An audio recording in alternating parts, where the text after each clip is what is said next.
Welcome to the KC Stars, where we talk to people in the local film community. And I am here making an exception because I'm talking to someone in the theater community who's a Thank you. writer and producer, Mike Rice. I'll let you introduce yourself, sir. Hi there. Well, Kyle, thank you for having me on your show, even though I don't quite fit the film maker criteria. Uh, but my name is Mike Rice, and I've I am a local playwright. I've written four plays that have been produced at KC Fringe Festival, and although I don't really have too many ties to uh, the film community, but I have been to the the group that meets at the Bird Comedy House, and the name of which escapes me, but it's the kind of the local Yeah, film the community. IFCKC. IFCKC. Thank you, thank you. I I went to one of their meetings. Oh, maybe about a year and a half ago, just because I actually wrote my third play, The Plume. I was really, there were I had friends who were suggesting that I'll try to make that into a film, and I went there and hoping to find some contacts. Unfortunately, I didn't really pursue it, which but not to say that that's a something I've given up on, but it's something I certainly would. There's a filmmaker out there that would love to take one of my scripts and make a movie out of it. I'm all ears. Which one of your scripts do you think would make the best movie? Um, my recent play, The Enemies from Within, I think would make a good movie. Um, the Plume, which preceded The Enemies from Within, certainly had some cinematic potential. Those two plays are, were rather action-based dramas that I presented for the stage, and rather dystopian in nature. But but yes, certainly. Is there film opportunity? Yeah, I would say so. How long were both of those plays? Like, how long did the plays last? Uh, Both those plays were about 45 minutes, Oh, okay. 45 minutes to 50 minutes. The thing with Fringe Festival is you have an hour on the stage. If you go a second over one minute, you will get fined. So I have I did write those plays with the purpose of having them uh, present for Fringe Festival, and it just 45 minutes. They range from about 45 minutes to 50 minutes, and it really was just right. It turned out, um, to just be right for a play. Um, and I know that most people, most plays are in that 90-minute to 2 hour range. Um, I have grown, I have, you know, uh, I have lately written my plays intended for Fringe Festival, and therefore I keep it down to I try to keep it down to 50 minutes, no less.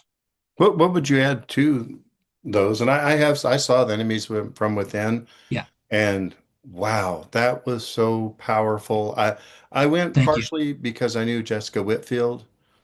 She was Um, wonderful, and yeah, and then I like met the other Matt live actors. Donovan. What's that? I'm Yeah, sorry. Jessica was wonderful in that play, and She Matt did was great. too. Yeah, and I'd met Matt Donovan once. We were on a project together. And it was just kind of fun to go see people you know. Yeah, I had no idea it was going to be that powerful. yeah. That was so powerful. Like that was Thank you. honestly, that's one of the best plays I have ever seen. I'm just was so impressed with the storyline and it was just outstanding. Yeah, it's a play like I wrote in my program. It's a play that I wrote in my head um, the day after the very tragic events of November 5th, 2024. And what happened is that I was the day after that, the election, the 2024 election, I was heading to Norfolk, Virginia, to celebrate my grandson's first birthday. And call me crazy, but I like driving, and the trip from here to Norfolk is a 20-hour road trip with Wow. the halfway point is Lexington, Kentucky. But that morning, I'm just in a state of shock, and just I'm depressed and angry. Not just that Trump won the election and won it pretty resoundingly, but that every every other every important election did not go Democrats' way, and a lot of Trumpers, won in that election. I was extremely disappointed that Josh Hawley won again, and just mainly, you know, I just had just my heart was just filled with dread, and so here I was. I'm driving on I-70, and turns into 64 in St. Louis, and I'm listening to a few podcasts to try to ease my mind, but somewhere somewhere there on the highway, I came up with this idea. I did all, I think the only thing I could do was just, dream up a play. And that's what I did. And my play, of course, the enemies from within is a worst case scenario, uh, which is, the near future, and every person perceived as a political enemy has been imprisoned and is facing public execution unless they, submit to re-education. Um, we haven't gotten to that point yet. Hopefully, we never will. But that was the story that I dreamed up in my dark mind, I guess. No, no, I love like listening to how artists do things and writers Yeah. in particular. I find very Yep. interesting. So, did you have the whole idea, like when by the time you went to type it down, like time you went to write it, did you have the whole thing roughed out in your mind, or were there parts of it missing? I had the entire play written in my head by the time I got to my son's house in Norfolk, Virginia the next evening. Wow. And that would have been November 7th of 2024. My grandson's first birthday was the next day. And yeah, by the time I got there, I had dreamed the whole story up, the characters, who the characters were, who the captors were, the setting, and pretty much the entire play. I had it written in my head. So, how did you cast for this? Were you the one that cast, or how did that work? Yeah, very interesting. I think well, for the character of Jennifer, which is the who's a news report, a television news reporter who has found out about this this this right wing Christian group that has taken over a monument and has turned it into a prison. She's a reporter who has broken that story, and she's put in prison for it. And for that role, I had Jennifer in mind, for that part. Um, the other parts, I didn't have uh, an idea really. Now, if I could back up here, uh, I had written a different play that I had intended to have performed at last year's Fringe Festival, called Dive Buddies. And the Dive Buddies, which I am hopefully going to have produced this year, um, it does have a strong sexual content. And it's about two a middle-aged couple, both former lovers, and they get together. The play has a strong sexual content, and we were not able to find a female actress who wanted to take the role. I mean, I understand it's a you know a tough role. Uh, so April came and we were not able to find a female actress for that part. Well, fortunately, I had written The Enemies from Within during the time that I was planning Die Buddies, and I had finished it. And what happened is we had two actors who had auditioned for the male part of Die Buddies, Scott Turner and Curtis Weber. And so we told them, well, hey, Die Buddies unfortunately isn't going to happen, but I have a plan B, and would you like to be in it? And so we casted Curtis in the role of Tommy Girano, who is a heavy metal a drummer for a famous heavy metal band who is very anti-MAGA, and he has a podcast and very politically incorrect, left-wing sort of way, and he's insulted the president, and he's put in prison for it. And the play starts with him being thrown into the prison, and he is extremely rebellious to the point that it puts everyone in peril. And then Scott Turner, we casted him as a retired school teacher named Paul McDermott, who has been thrown in jail because he organized a boycott of businesses of companies that do that advertise on the right wing media, and he's a target of an ambush interview, and he outside his house, and he turns the hose on the interviewer, and he gets put in prison for that. So those were three roles that we had. And then my stage manager, Alexa Siofiapt, and I cannot stress how great of a stage manager she's been for three of my four plays.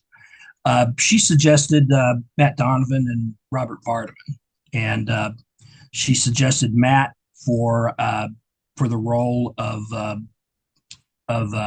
Tobias Markleski, who is he and his wife are the couple that operate this prison, and they're a MAGA right wing Christian nationalist gun toting couple, and then and I'll get to Robert shortly, but for the role of the wife, I had a few actresses in mind, but then I thought about Rebecca Ralston, who has hasn't acted as much as she has in recent years, but I contacted her and she was more than happy to take the role. So we got the couple, the captor couple casted, and then Robert Vardaman also was suggested by Alexa, and Robert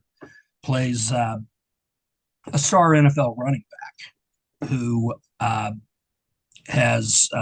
he was just recently the Super Bowl MVP.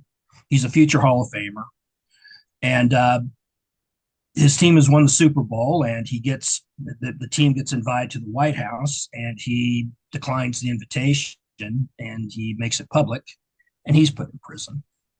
So the play centers around these four prisoners, and their two captors. And the question is, are they going to submit to them, or are they going to be executed?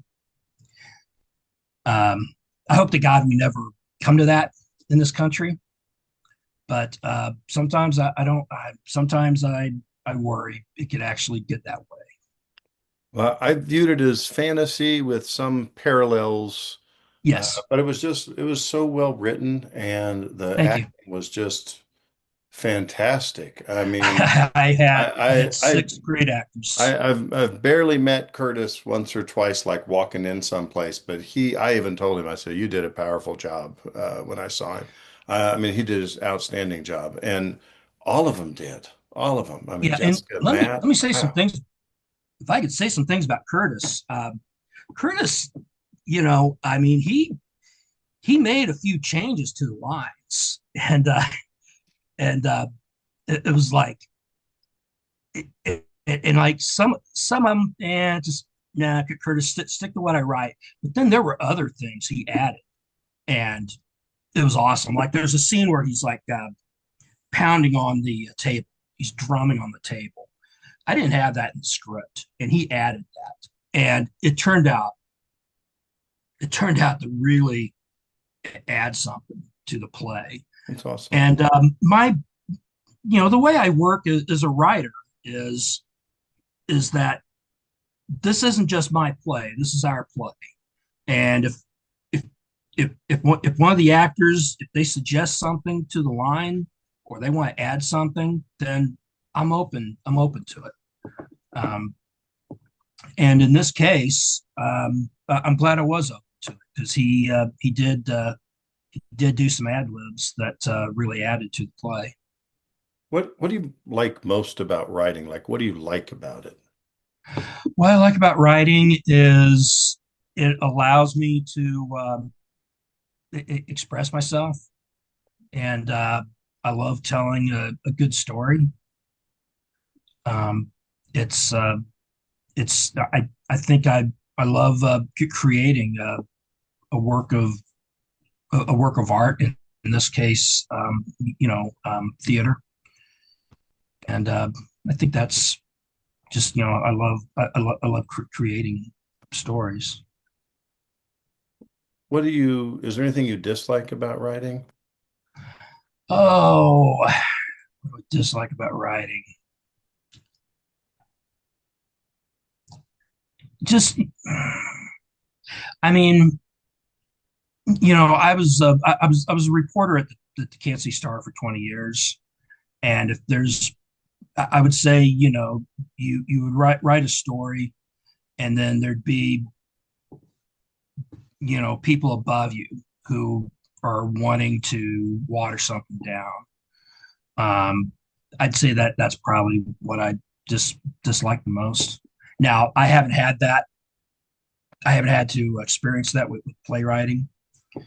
Um, but if it, but I'm sure that writers. Yeah, I mean, you read about screenwriters, for instance, writing a movie, and then the producers saying, "Oh well, we can't have this. That's just too strong." Um, I'd say that's probably what I dislike the most about Yeah. writing. What do you think? Well, it's kind of like the last question. But is there anything that drives you to continue writing? Um, just I like I just like seeing and the part of it too is I'm kind of an egotistical person, and I like seeing my work um, being seen by the public, and I like seeing my name out there um, on a on the program of a play or in an article about this play by Mike Rice. Um, but I just so I'd say that, and just to continue. I mean, I think all artists want to continue creating as long as they possibly can. Now, you have kids, you said, and you don't have to go into detail if you don't want to, but do Yeah, you have I've, I've, kids? I've, I have three grown kids, all in their 20s. Oh, okay. Do you invite them to your place? Oh yes, yes. Now my middle son, the one who lived in in Virginia. He doesn't live in he lives too far away. He saw now he saw my first two because he was still in high school. Uh, but yes, in fact, with the at the premiere of The Enemies from Within, I was very adamant. I wanted my daughter on one side. I wanted my other son on the other side. I was very adamant that I wanted them next to me. It's so funny how different But people like it's usually actors I'm talking to mhm. that say, I hate to see myself on film. And I think it's hilarious to see yourself on film because you're not really mad at that person. You don't really love that person. Yeah. It's just to me, it's just funny because you're watching a movie and it's Hmm. not really, it's you in it, but it's not really you in it. And I just Yes. wondered, like the plays, I bet there's some playwrights out there that say, I don't go to opening night or I don't go. I bet there's Yeah. some that do that. Yeah. I mean, my kids have had a little bit of fun at my expense. Talking about you know my middle son Jeremy is when he mimics me, he'll go, I'm like Rice. I write plays. Well, here, I'm going to And show you some pictures, and yeah, yeah, you sent me some pictures. yeah. I use some. I usually get my own pictures though. Um, Okay. but yeah, what is this? Okay. Well, this was from The Enemies from Within, and from left to right. That's this is after the character of Tommy Girano has just been thrown in prison. From left to right, we have Robert Vardaman, who plays the football player Marcus Boston, and then we have Jessica Whitfield as Jennifer, and Scott Turner as Paul McDermott sitting at the table, and Curtis playing Tommy, and he's just been thrown into the prison, and he's he's of the mindset that yeah, these people have thrown me in. And Tommy is obviously, very famous, very wealthy, very rich. It happens to be his band. He's the drummer for a band called World War III, and they're in town uh, for a concert that night, and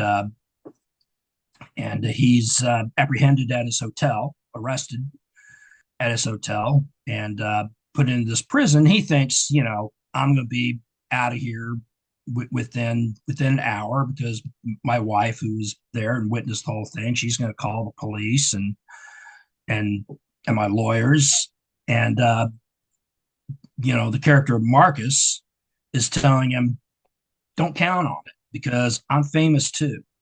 And he just basically explains to him, you're not getting out of here. And the character of Tommy remains very adamant that he is going to get out of there, and that he's going to have the last say.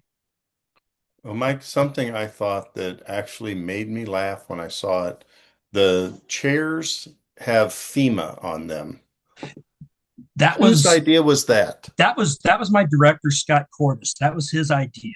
That was And fantastic. let me uh, I just I've been very blessed with my with the last three plays I've had. Not the first one, but with three of my plays I've had. Scott Cordis has directed. Uh, my last three plays. He's also going to direct Diet Buddies, and I've had Alexis Siofi Apt as my stage manager for the three most recent play Fringe productions I've had, and I could not find a better director nor a better stage manager. And Scott just comes in with with his vision Well, of I, what I of what the loved it play's going to look because like. FEMA's never mentioned. It has nothing Yeah, to do with FEMA, but they are yeah, federal government. So the yeah, chairs at FEMA, I thought that was yeah, hmm, outstanding. yeah. What about, and this shows that other people liked your play as well. Yes, yes, I have. It's always been my goal to get best of, and with the enemies from within, I was finally able to get that.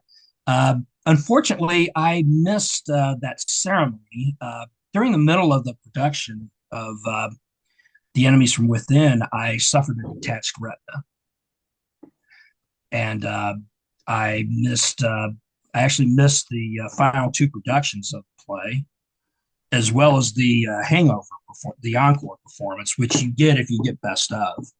Because I just out of nowhere came this detached retina, and the eye doctor told me I needed to spend the weekend with Wow. my head at a 15-degree angle. Um, he saved the eye, thank God. But it was uh, it was crushing to miss that ceremony. But better happen to me than to one of my to Good. to one of the cast members. Who are these folks here? What play is this? Okay, well, this was from my very first play. It was called John Leslie are in the Copy Room Again, which, believe it or not, was a romantic comedy, if you can believe that. But this was a photo that we posed for. Next to me is Kelly Maine, and in the middle is Elizabeth Hillman, and on the right is Pete Bankley. And John and Leslie are in the copy room is a play about an illicit uh, affair between two workers at an office, played by Pete and Kelly. Um, and Elizabeth plays the foil. And that was my first play. It was in at Fringe Festival of 2016, so almost 10 years. That was This play was directed by Brian Moses. This is the first play I wrote, and I wrote it under the tutelage of Brian Moses, fantastic playwright instructor. He now lives in Southern California, but he helped me develop the play, and it was his idea to bring in Pete and Kelly to read the parts of the two main characters, and it was a fantastic idea. That's awesome. Um, because I mean, Pete and Kelly told me, we don't get parts like this, Yeah. and they were, this is again, I couldn't have found a better actor and actress for that play, and Elizabeth Tillman was great too. That's awesome. And this is The Plume. What is that about? Yeah, The Plume was my third play. It was performed at Fringe in 2022. The Plume is about it's set in Charleston, West Virginia, and it's there's a chemical explosion that just destroys the entire town. But this is a very dystopian play, but it takes place in the conference room of a building in Charleston, Virginia, Charleston, West Virginia, and it's taking place at the end of the day. There's a that's going on. The owner of a of a insecticide chemical company, and he's played by Pete Bakley, is being deposed by a lawyer played by Colin Fuel, who's been sued for firing three people who blew the whistle on him for unsafe practices at his chemical plant. Kelly Maine plays his attorney, and then I also had Nicole Hall, who plays the stenographer, and Brad Thomas played the building superintendent. But at the end of the deposition, which is, I mean, the characters, the lawyer suing the character played by Pete and the lawyer played by Kelly, they hate each other, and she cuts the attorney played by Kelly cuts off the deposition, said we're done here. And shortly after that, there's a big explosion, and they they find out, followed by a second explosion, and then they slowly find out that whatever is is burning is coming from this plume. It's killing everybody who comes in contact with it. Wow.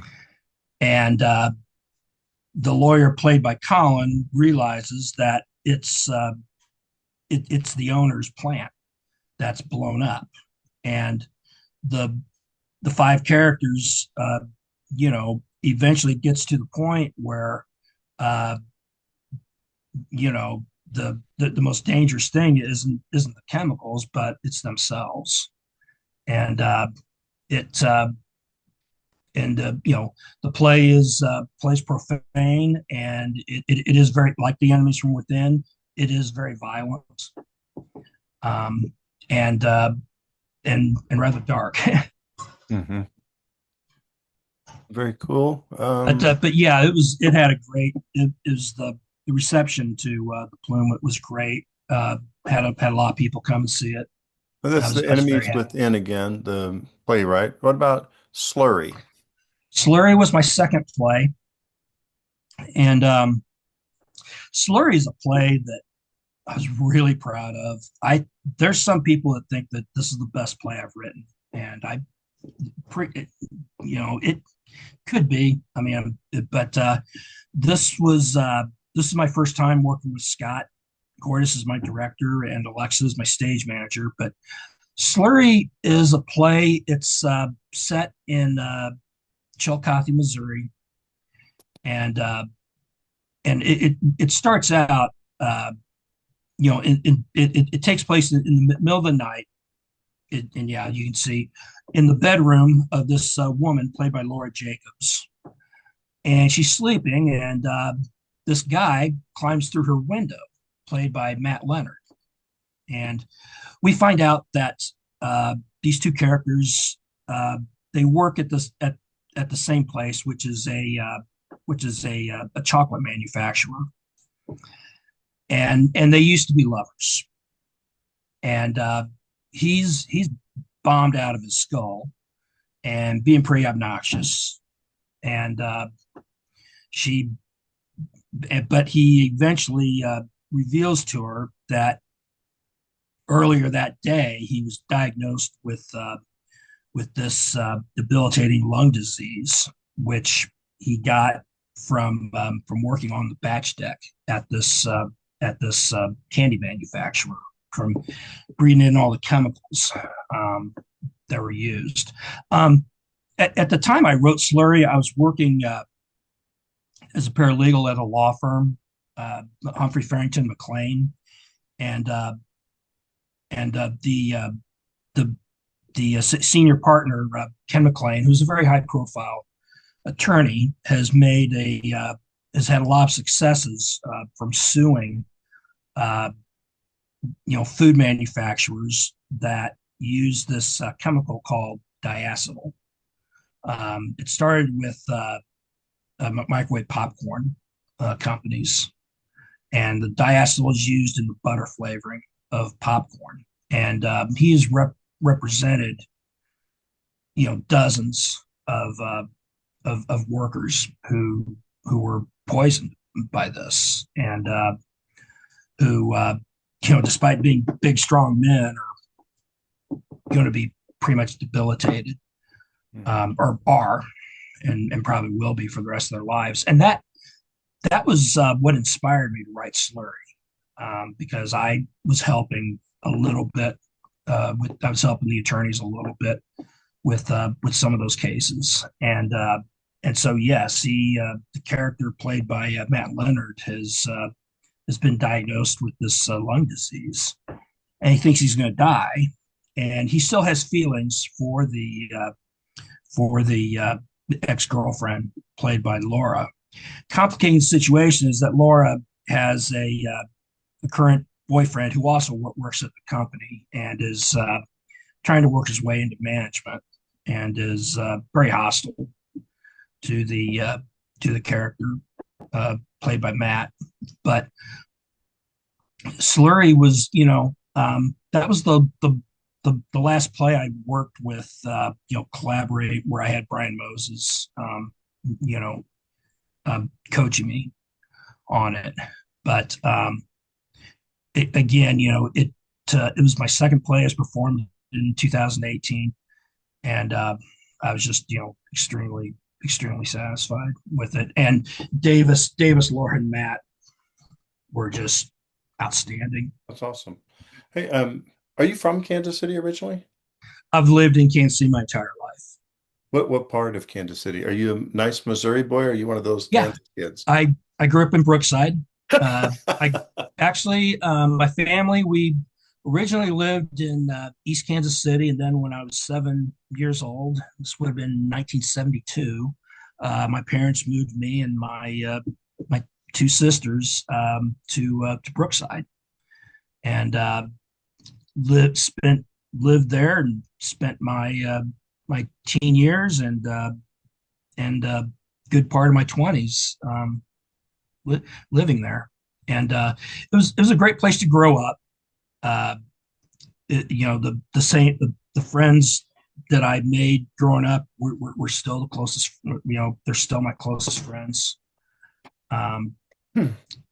and so yeah, grew up in Kansas City and never really moved from it. That's okay. That's good because that'll make my next question. Your answer will be even more powerful. If you've watched the show, I have one what I would call BS question. If somebody was coming to town from far away and they said, I only have time for one barbecue restaurant, I only have time for one. I don't care if we go to Kansas, Missouri, KC North, Belton, Olathe, wherever.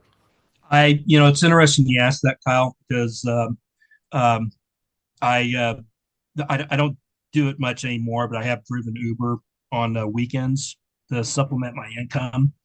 And there's been several times when I've had people visiting Kansas City, and they will ask, "What is the best barbecue place?" And the place I tell them is Arthur Bryant's. Arthur Bryant's. Okay. Um, I I love Bryant's, but I tell them you can't go bad with Gates, you can't go bad with Joe's, and I for almost in all these cases they had all heard of Joe's. That's the place they had You've heard heard of where?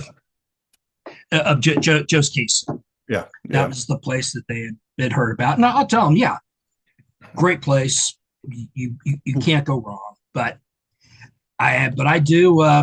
But no, when I'm asked that question, I put in the plug for Arthur Bryant's. And you get burn ends or ribs or something. What do you get there?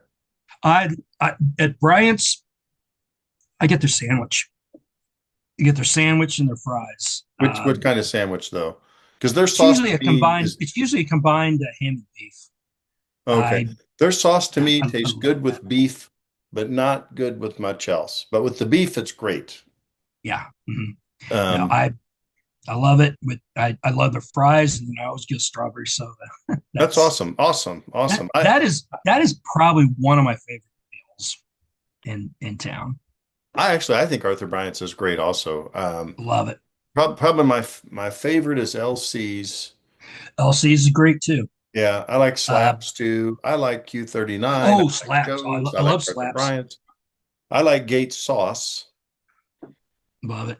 Um, I work not too far from slaps, and I've tried to go to lunch there a few times, but it's just, I mean, the line is out the door, and it's like, gonna have to have to get someplace else. hey, if one of those plays, you said you've written four plays that have shown up that have been played at Fringe. If somebody like, does anyone ever film those for you? Like, Yes, I had the enemies from within and the plume filmed. I mean, okay, the Fringe Festival they offer that opportunity. Yep, you pay for it obviously, but there's a videographer. I think his name Mitch Weber, and he recorded the play. So my son who lives out of town, he was able to see the play. where Just can we watch those? um, I Where's don't the have show? it. I don't have it posted. I don't have it posted anywhere public, but I could always put it on your website or Do or you have a do you someplace. have a YouTube? I don't. Oh, I okay. don't. Maybe I need to do that. Yeah, you get a YouTube, you can post whatever you want on your own YouTube. Oh, there you go. This video is going on my YouTube, so Oh, that's good it. idea. Yeah. Good idea. I Um, use YouTube a lot. I mean, I'll call up things, but I don't have a subscription or anything. yeah. No, I don't pay for it. I just have an account, like a registered account. Ah, It's like getting Gmail or something. But it's like it would be kind of nice. If you were to, if somebody said, "What are you most proud of?" and you had videoed all of your plays, which one would you send them? um, probably the enemies from within. Okay. Why the enemies within? Because I think that at this point in in our country, I think it's a an important play. I mean, it's just I I have great fears that this regime in Washington is is uh, is a dictatorship, and I think they want to. I think it's obvious. They've shown uh, that they they hate anyone who challenges them. And what I fear is that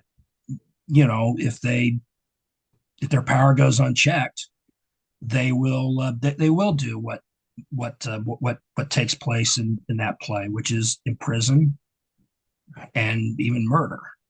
And I know some people may find that paranoid, but you know, I mean, what we saw yesterday in in Minneapolis and a couple weeks ago in that town, it just the immediate uh, the BS that comes from the administration, just airing total falsehoods So, about the victim.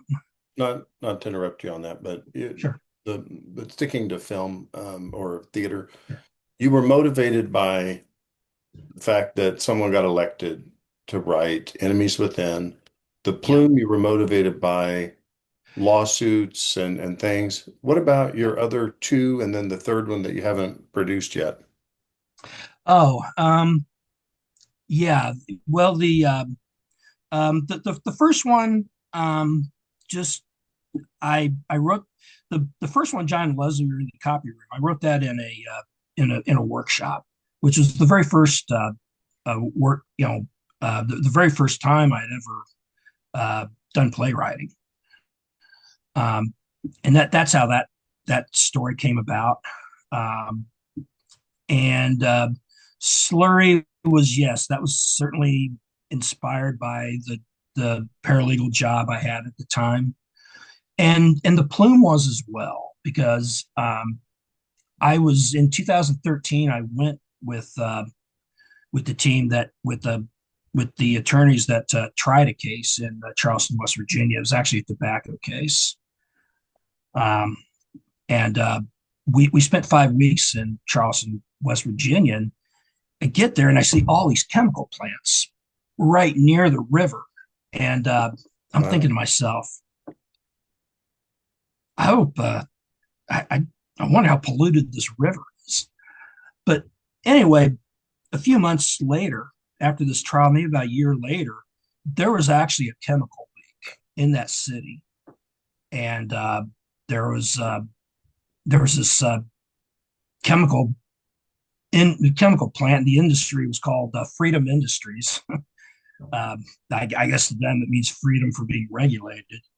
Uh, they they spilled a bunch of chemicals into into the main river that goes through that town, and the people of Charleston had to, I think, go like a month drinking bottled water because the chemical because the river was polluted. But I read a little bit about that, and I read an article, and And I learned that this same company, um, a few years earlier, was storing this chemical called MIC. And this is the same chemical that it leaked in 1984 in Bhopal, India, and killed thousands Wow. of people. And from what I understand, there was a fire at this chemical plant. And had it come in contact with the area that was storing this MIC, there could have been uh, a huge Could have been a huge deal. catastrophe. Yeah. What do you think makes you stand out as a playwright? Um, I think my well, I think definitely with the previous two, I take I take chances. I push the envelope. My upcoming play, Die Buddies, is a play. It's about a booty call between two former middle-aged lovers that ends up not going very well. And it's a play with a strong sexual content. So I think I pushed the envelope, And what's the name of that and play again? it's called Dive Buddies. Dive, Dive. Dive Buddies. Yeah, yeah. What happened is they had gone on a trip to Mexico 18 months earlier, and they the characters went scuba diving, and very inexperienced divers, and they were with a outfit that didn't what that had too many people on the boat, and they didn't keep an eye on them. They lost track of them, and they got stranded. Boat took off without them, and they're stranded in the water for about 20 minutes. But when you're stranded in the middle of the ocean, 20 minutes can seem like 20 hours. Oh, sure. And the male character, you know, they get saved, but with no time to lose. And they, I mean, this ended the relationship, and then they, but for reasons for reasons that will become obvious in the play, they get back together one night, and I think they find out that the wounds from that from the time they were together haven't really been healed yet. That's powerful again. Like it looks like you write powerful emotions. Yes. How do you know like when you're doing that, like how do you know how to write that? Because you're not truly experiencing being trapped in the water and all that. Yeah. Like how do you know to write that? Like how do you do it? Um, yeah. Well, I use a little bit a, a, a little bit of experience. I tried scuba diving a few years ago, and I, I hit the water and just panicked like crazy because just wasn't getting enough air out of my regulator, and I yeah almost drowned. I mean, fortunately, there was the boat right there. Uh, so a little bit of personal experience, uh, and then you know sometimes I'll weave that into a story. I mean, embellishments, obviously, but but yeah, there's other plays I've written. They haven't been produced because they're longer than 60 minutes. But in a lot of those plays, I use some episode of my life and then just kind of embellish it and make a story out of it. I like the idea because you're um I don't know, your stories they're not like from what you're telling me, they're not entirely science fiction, but they're kind of like exaggerations of things you've Yeah, experienced or what you were thinking. And and I think that makes it more powerful. I just wonder if you could, like if you made the right contacts, get things made into a movie. yeah. What Well, if there's any tell me about filmmaker out there that your scripts that are over an hour long. What are they? well, several. I wrote a play called "The Ghost of Slow Jim Jeffords," which is about a it's set in the 1980s, and it's about it takes place in a a freshman college dorm room of and these boys have accidentally killed one of their dorm mates through a drinking game, and they cover it up, and they have one of them is who knows the dead character better than the others dealing is having a tough time dealing with the guilt of it, and that's the dead student comes back to him, kind of like Hamlet a little bit. Um, so yeah, I wrote that play about 10, I think about 10 years ago. It did have a staged reading back in 2018, um, but it just I've submitted it, just hasn't been selected for anything. Yeah. I also wrote a play.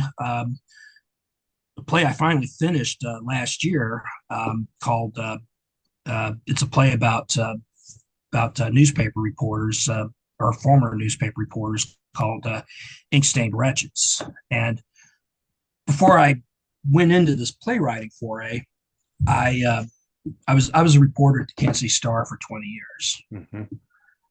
and I started there in 1988. I got and sadly in 2008, the bottom fell out, and they started laying off employees, and I got laid off. I got laid off the week the stock market crashed in September of that year, and it was very it was a very traumatic time. Yeah. Um, uh, I was extremely angry that I was picked to be laid off, but I think in hindsight, they did me a huge favor, by letting me go. But yes, but Insane Wretches takes place between 2008 2016. There's 5 scenes, and it's about five in each scene. 5 friends are who all work at this newspaper, and they're basically it's at a bar. One of the scenes is a wedding because one of the characters has gotten married, and they sit around, and it's just they talk about what's going on. But with each scene, one of the characters has either been laid off or they've left the paper, and then they break that fourth wall, and they talk about what what made what inspired them to become a newspaper reporter. So that play's been very close to my heart, and it is a play that is based on a number of real situations. The characters are amalgamations of people of friends who I worked with Sure. at the paper, and none of them are. I mean, I can probably count on one hand the number of people who I worked with at the Star who are still there. So, kind of at the end of the interview, is there anything that you planned on talking about that I didn't ask you about? Um, Trying to think. Just I've always had this. I've always wanted to be some sort of a writer. I mean, even when I was a kid, and I remember when I was a kid, I had this wild idea of being a novelist, but didn't just never really developed it.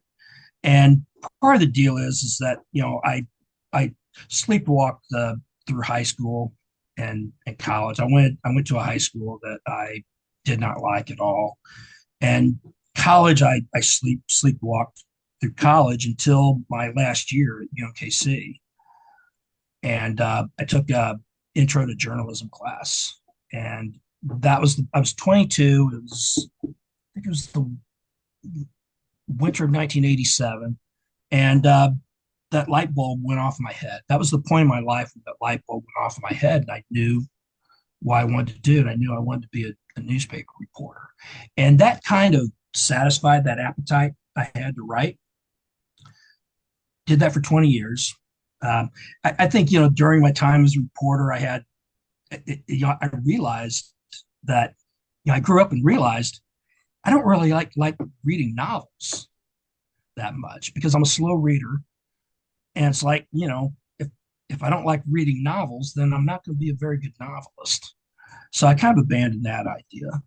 And then I remember thinking, being a screenplay writer, and I, but I was kind of under the assumption that a wrong assumption, obviously, considering there is a film community here that, well, if you don't live in LA or New York, I mean, how are you going to be able to write a screenplay?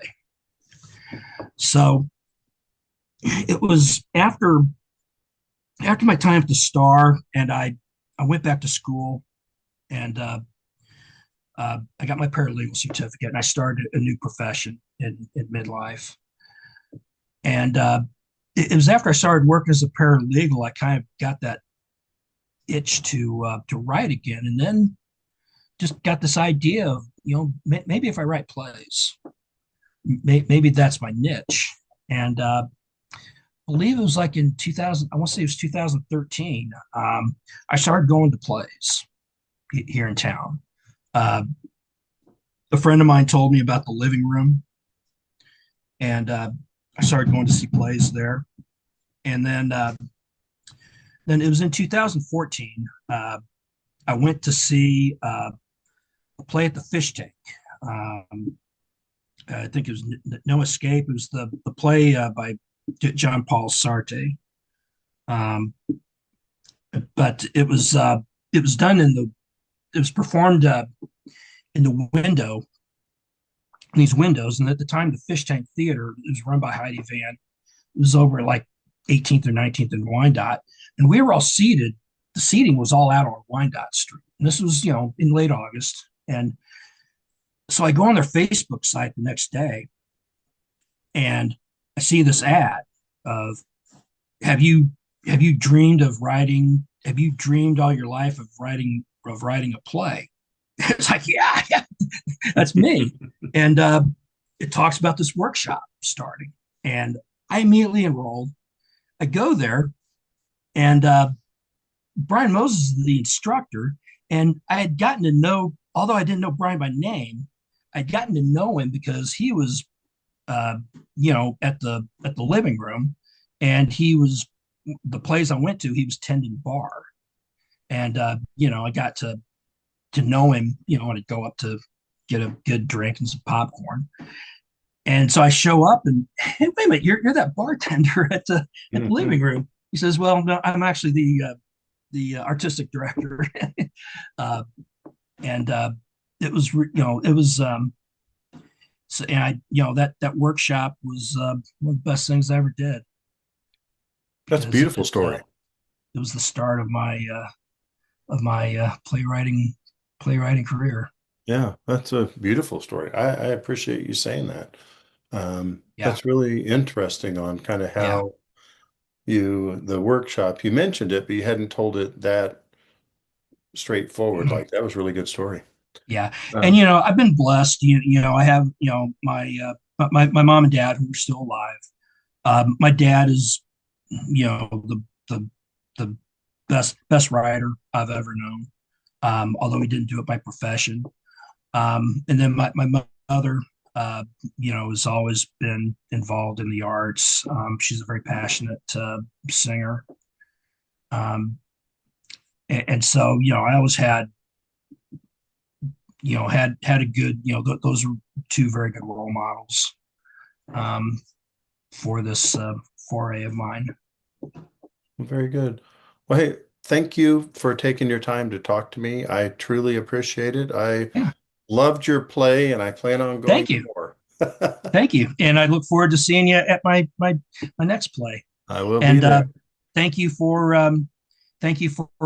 letting a playwright onto onto your show. I loved your play. I thought it'd be perfect. And it's like I looked at your pictures and I saw Davis D. Brock and then of course Matt and Jessica, and it's like, wow, this guy, uh, the people I view as quality actors are working on your We have stuff. we have great actors Yeah. in this town, and like I said, I strongly believe it's. I've always believed very strongly in that it is a total effort by everybody. I So, mean, my plays would never have gotten off the ground if not for people like Scott Cordes and yes. Alexis Siofiat. And I just had some damn good actors Yeah. That's great. playing those roles. And seeing, writing a play, seeing my words being read and acted, it's an adrenaline pumper. Yeah. I think it would be awesome. So I agree. I would love it. If I wrote a play, I would go there and watch it every night. Yeah. Well, thank you. I'd say, yeah. So yeah. But thank you for having me on your podcast, Kyle. Yeah. Thank you. I really enjoyed talking with you. Okay. Take care. Bye bye. Bye.